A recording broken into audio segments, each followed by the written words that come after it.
नमस्कार दोस्तों, स्वागत है आपका उड़ान विद प्रदीप सिंह चैनल पर। आज हम बात करने जा रहे हैं उस महामानव की जिसने सिर्फ दर्शन नहीं दिया बल्कि पूरे भारत की आध्यात्मिक चेतना को एक नई दिशा दी। एक ऐसा संत जिसने बहुत कम उम्र में ही वेद, उपनिषद और ब्रह्म ज्ञान को जन जन तक पहुंचाया।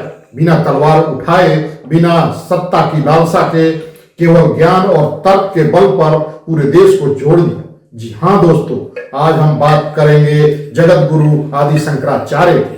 केरल के एक छोटे से गांव से निकलकर काशी, बद्रीनाथ और द्वारका की पूरी तक भारत को आत्मा को जागृत करने वाले आदि शंकराचार्य कोई साधारण संत नहीं थे। वे एक ऐसे विचार थे जिसने भटके हुए धर्म को दिशा दी, कर्म कांड से ऊपर उठकर ज्ञान को सर्वोच्च स्थान दिया और यह बताया कि ब्रह्म सत्य है, जगत मिथ्या नहीं बल्कि ब्रह्म से अभिन्न है। हम जानेंगे कौन थे आदि शंकराचार्य। के जीवन में उन्होंने अद्वैत वेदांत की स्थापना की, 4 मठों की स्थापना कर भारत को सांस्कृतिक रूप से कैसे जोड़ा और क्यों भारत आज भी उन्हें सनातन धर्म का सबसे बड़ा दार्शनिक माना जाता है। दोस्तों, आज के समय में जब धर्म और अवसर, भ्रम, डर और अंधविश्वास से जोड़ा जाता है, उसी दौर में आदि शंकराचार्य की शिक्षाएं हमें तर्क, विवेक और आत्मज्ञान की ओर ले जाती है।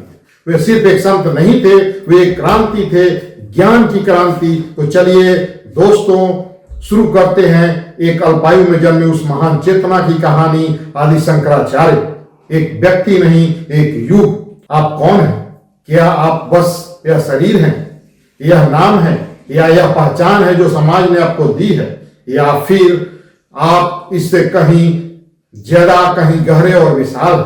क्या कभी आपने महसूस किया है कि आपाधापी वाले जीवन के पीछे सफलता और असफलता के शोर के परे एक परम सत्य मौजूद हो सकता है? एक ऐसा सत्य जो हमें तमाम बंधनों से मुक्त कर सकता है। आज हम ऐसे ही महापुरुष की जीवन यात्रा पर निकलने वाले हैं। 32 साल की उम्र में पूरे भारत को वैचारिक और आध्यात्मिक दिशा को हमेशा के लिए बदल दिया। एक ऐसा बालक जो शंकर का अवतार माना गया, एक ऐसा युवा सन्यासी जिसने अपने ज्ञान के तेज से महान विद्वानों को निरुत्तर कर दिया, एक ऐसा दार्शनिक जिसने हमें सिखाया कि हम सब उस ही परम चेतना का हिस्सा हैं। उनकी जीवनी, उनके महान कार्यों, उनके अद्वैत वेदांत के गहरे दर्शन पर आधारित है। तो चलिए अपने मन को शांत करिए और मेरे साथ चलिए भारत के उस स्वर्णिम युग की यात्रा पर जहां से एक दिव्य ज्वाला का उदय हुआ था। एक दिव्य बालक का जन्म और भविष्यवाणी, भारत की आध्यात्मिक स्थिति और आदि शंकराचार्य का अवतरण। भारत सदा से ही ज्ञान, दर्शन और आध्यात्मिक चिंतन की भूमि रहा। वेद, उपनिषद, ब्राह्मण और अरण्य ग्रंथों ने मानव को जीवन के गहरे प्रश्नों से परिचित कराया। लेकिन समय के साथ जब यह ज्ञान आम जनमानस से दूर होने लगा, तब समाज में भ्रम, कर्म कांडों की अधिकता और आपसी वैचारिक संघर्ष बढ़ने लगे। 8वीं शताब्दी के आसपास भारत की धार्मिक स्थिति जटिल हो चुकी थी। बौद्ध, जैन, मीमांसा, सांख्य और विभिन्न शैव, वैष्णव संप्रदायों के बीच मतभेद तीव्र हो चुके थे। वेदांत का गूढ़ ज्ञान केवल विद्वानों तक सीमित था। ऐसे समय में केरल की भूमि पर एक दिव्य बालक का जन्म हुआ जिसे हम आदि शंकराचार्य के नाम से जानते हैं। उनका उद्देश्य केवल दर्शन देना नहीं था बल्कि भारत की आत्मा को फिर से जगाना था।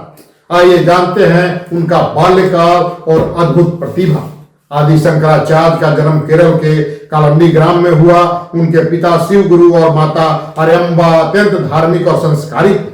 कहा जाता है कि यह संतान माता पिता को वर्षों की तपस्या के बाद प्राप्त हुई थी। शंकराचार्य बचपन से ही असाधारण प्रतिभा के धनी थे। बहुत कम उम्र में उन्होंने वेदों का अध्ययन कर लिया और उनके स्मरण शक्ति, तर्क क्षमता और प्रश्न पूछने की शैली सभी को चकित कर देती थी। किंवदंती है कि मात्र उन्होंने 8 वर्ष की आयु में 4 वेदों का गहन अध्ययन कर लिया। लेकिन उनके मन में एक ही प्रश्न बार बार उठता था, जीवन का अंतिम सत्य क्या था? जीवन का अंतिम सत्य क्या है? बालक शंकर सांसारिक सुखों में कभी नहीं रहे। उनका झुकाव बचपन से ही संन्यास की ओर था। आइए जानते हैं उनका संन्यास। गुरु गोविंद पाद और आत्मज्ञान की दीक्षा शंकराचार्य ने बहुत छोटी उम्र में ही संन्यास लेने की इच्छा प्रकट की। माता अरम्बा पहले इसके लिए तैयार नहीं थी। कहा जाता है कि एक दिन नदी में स्नान करते समय शंकर का पैर मगरमच्छ ने पकड़ लिया। उन्होंने माता से कहा, यदि आप मुझे संन्यास की अनुमति दे तभी मेरा जीवन बचेगा। माता ने अनुमति दी और इस प्रकार शंकराचार्य ने संन्यास ग्रहण किया। वे मध्य भारत पहुंचे और गोविंद पाद को अपना गुरु बनाया, जो स्वयं महान आचार्य गौड़पाद के शिष्य थे। यही शंकराचार्य का अद्वैत वेदांत की गुड़ शिक्षा मिली। गुरु ने उन्हें आदेश दिया, अब भारत भ्रमण करो और सत्य का प्रचार करो। आइए जानते हैं उनका अद्वैत वेदांत। सरल भाषा में महान दर्शनों आदि शंकराचार्य का सबसे बड़ा योगदान है अद्वैत वेदांत। अद्वैत का अर्थ है दो नहीं केवल एक। उनके अनुसार ब्रह्म ही सत्य है, जगत मिथ्या है, आत्मा और ब्रह्म एक है।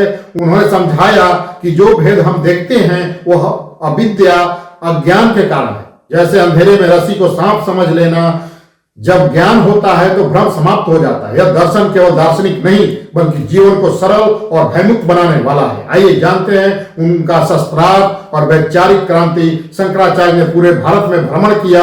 उन्होंने बौद्ध, मीमांसा और अन्य दर्शनों के विद्वानों से शस्त्रार्थ किए। काशी, प्रयाग, बद्रिकाश्रम और कांची जैसे केंद्रों पर उन्होंने अपने तर्क और शास्त्रीय ज्ञान से सभी को प्रभावित किया। उनका उद्देश्य विरोध नहीं था बल्कि सत्य की स्थापना थी। वे तर्क के साथ करुणा रखते थे। उनकी वाणी कठोर नहीं बल्कि स्पष्ट और प्रामाणिक होती थी। आइए जानते हैं उनके चारों मठों की स्थापना और भारत एकता आदि। शंकराचार्य ने भारत की आध्यात्मिक एकता के लिए 4 मठों की स्थापना की। मुंगेरी मठ दक्षिण में, द्वारका मठ पश्चिम में, ज्योतिर्मठ उत्तर में, गोवर्धन मठ पूर्व में। इन मठों के माध्यम से उन्होंने वेदांत परंपरा को संगठित किया। यह केवल धर्म नहीं बल्कि राष्ट्रीय एकता का भी प्रयास था। शंकराचार्य ने अल्पायु में ही असंख्य ग्रंथ रचे, जैसे ब्रह्मसूत्र भाष्य, उपनिषद भाष्य, भगवत गीता भाष्य। इसके अलावा उन्होंने भावपूर्ण स्तोत्र भी रचे, भज गोविंदम, निर्वाण षष्टकम, सौंदर्य लहरी। इन रचनाओं में ज्ञान और भक्ति का अद्भुत संगम दिखाई देता है। आइए जानते हैं आज के युग में आदि शंकराचार्य का महत्व। वे आज भी जीवंत हैं। आज भी मनुष्य तनाव, भ्रम और अहंकार से जूझ रहा है, तब अद्वैत वेदांत उसे यह सिखाता है कि तुम अलग नहीं हो, तुम ही पूर्ण हो। मात्र 32 वर्ष की आयु में उन्होंने जो किया वह कई जन्मों के बराबर है। आदि शंकराचार्य भारत की आत्मा, चेतना और बौद्धिक परंपरा के शिखर है। तो दोस्तों, यही थी जगत गुरु आदि शंकराचार्य की प्रेरणादायक यात्रा। एक ऐसी जीवन जो हमें सिखाता है कि उम्र बड़ी नहीं होती, विचार बड़े होने चाहिए। उन्होंने यह बताया कि सच्चा धर्म भारी दिखावे में नहीं बल्कि आत्मचिंतन, विवेक और ज्ञान में छिपा होता है। आज जब दुनिया भटकाव, अहंकार और भ्रम से भरी हुई है, ऐसे समय में आदि शंकराचार्य की शिक्षाएं हमें अपने भीतर झांकने का साहस देती है। और ये कहते हैं, खुद को जानो, सत्य को समझो और उसी के अनुसार जीवन जियो। अगर आपको यह वीडियो ज्ञानवर्धक और प्रेरणादायक लगा हो तो इसे लाइक जरूर करें, अपने दोस्तों और परिवार के साथ शेयर करें ताकि यह अमूल्य विचार ज्यादा से ज्यादा लोगों तक पहुंच सके। और अगर आप चाहते हैं कि ऐसे ही सनातन संस्कृति, महान संतों और जीवन को दिशा देने वाली कहानियों से जुड़े वीडियो, तो उड़ान विद प्रदीप सिंह चैनल को अभी सब्सक्राइब करें और बेल आइकन दबाना न भूलें। नीचे कमेंट में जरूर बताइए आदि शंकराचार्य की कौन सी शिक्षा आपको ज्यादा प्रेरित करती हैं। फिर मिलेंगे दोस्तों एक नई कहानी, एक नए विचार और एक नई उड़ान के साथ। तब तक के लिए ज्ञान में रहिए, विवेक में रहिए और सत्य के मार्ग पर चलते रहिए। जय हिंद।